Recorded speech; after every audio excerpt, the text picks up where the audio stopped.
Tonight's news. There's a glimmer of hope in the Gaza conflict as Hamas agrees to free 50 hostages in exchange for 150 Palestinians jailed in Israel.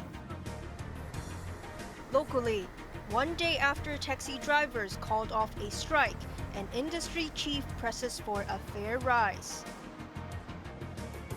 And violence erupts in the stands before champions Argentina defeat host Brazil in a World Cup qualifying match.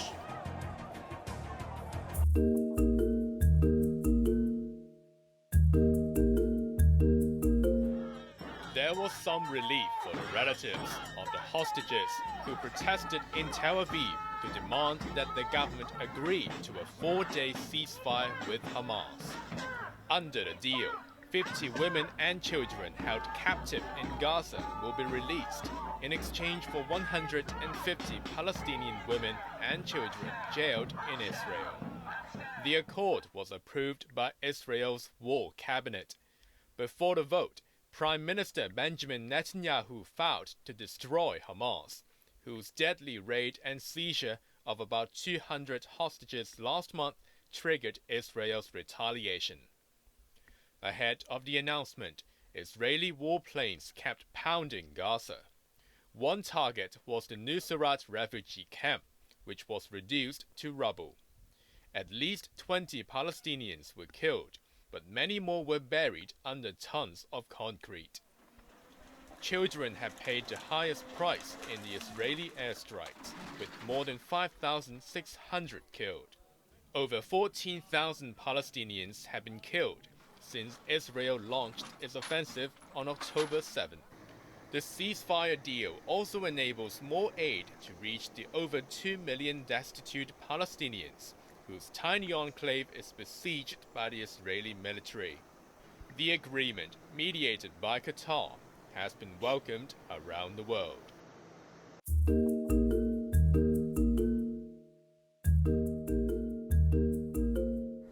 A taxi industry leader has urged the government to raise fares for cabs amid drivers' complaints about illegal ride-hailing services. Chow Kwok-keung, who heads the Hong Kong Taxi and Public Light Bus Association, said taxi drivers on the mainland and Macau earn more than those who are in what he calls regular jobs.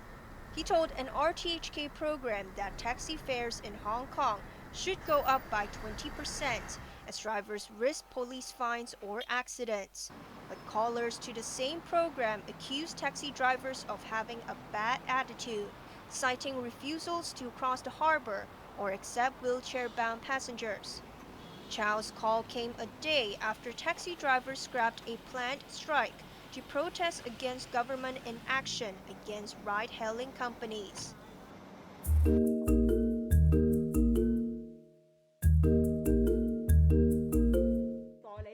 Last December, activist Chow Hang-tong won her appeal against conviction and a 15-month jail sentence over a banned June 4th rally. But the Department of Justice challenged her acquittal, and the case was heard today. The former vice chairwoman of the now disbanded Hong Kong Alliance was accused of urging people to participate in a vigil in Victoria Park 2 years ago, and was convicted of inciting others to take part in an unauthorized assembly. Despite winning her appeal after challenging the legality of the police ban on the gathering, Chow remained behind bars on other social unrest-related charges. She was escorted to the Court of Final Appeal today, where the Department of Justice argued its case against her acquittal. William Tam, Deputy Director of Public Prosecutions, said Chow could challenge her conviction only through a judicial review and not a criminal hearing. He added that her challenge on the legality of the police ban could create the misconception that police orders can be ignored. When asked whether Chow could file a judicial review when she was arrested or charged, the Justice Department said that was possible. But her lawyer, Robert Pang, said it would have been difficult for her to file a judicial review, as she could not get legal aid. Pang added that Chow has the right to challenge the legality of a police ban, saying officers have to offer a solution for a peaceful assembly, but they did not. The Court of Final Appeal reserved judgment. Maisie Mock, Cable News.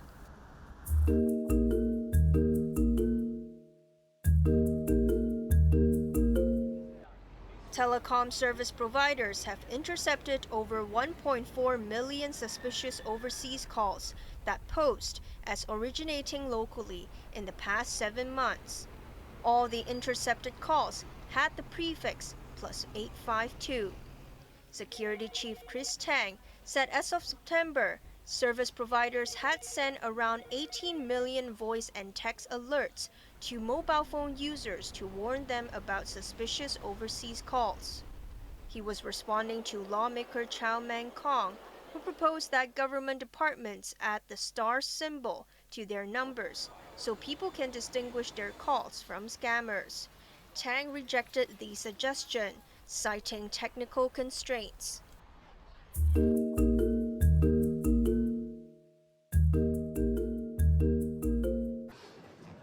The Housing Society's new subsidized flats project, Hammer Amber, will offer 422 homes in Kwun Tong. It's part of the Anderson Road Quarry Development Plan. The flats that will cost between $2.5 million and $6.4 million will be 38% lower than the average market value of flats in the area. 2-room flats will comprise 80% of the homes in Hammer Amber, while the rest will be 1-room and 3-room units. They will range in size from 303 square feet to 658 square feet. 85 flats will be reserved for public housing residents whose estates are being redeveloped. 呢個係一個新發展區。 Housing Society General Manager for Sales Peter Orr said transport will be more convenient when the elevated trackless transit system becomes operational. Facilities include exercise rooms and a children's playground. Hammer Amber is expected to be completed by the end of 2025. Applications will open at the end of this month. Janice Yu, Cable News.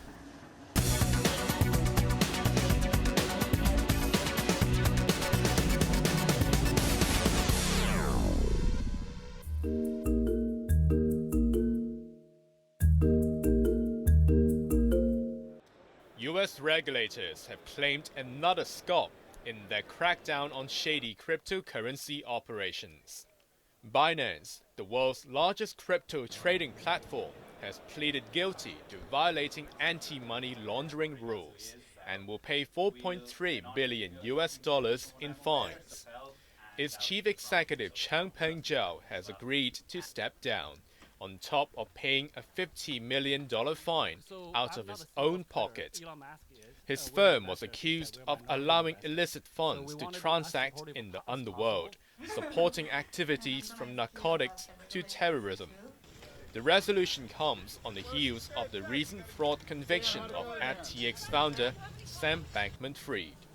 The U.S. Justice Department says that all criminal acts will be caught, be they in the real or virtual world. In part because of the crimes it committed, Binance became the largest cryptocurrency exchange in the world. Now, Binance is paying one of the largest corporate penalties in U.S. history. The Justice Department has successfully prosecuted the CEOs of 2 of the world's largest cryptocurrency exchanges in 2 separate criminal cases. The message here should be clear. Using new technology to break the law does not make you a disruptor. It makes you a criminal.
world's leading artificial intelligence firm has reinstated its leader 5 days after ousting him.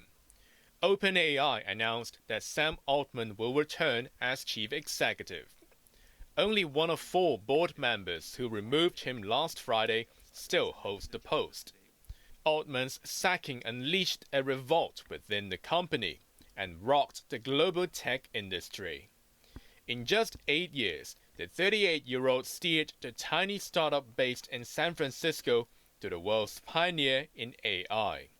The firm's ChatGPT chatbot has been a huge success after launching last year.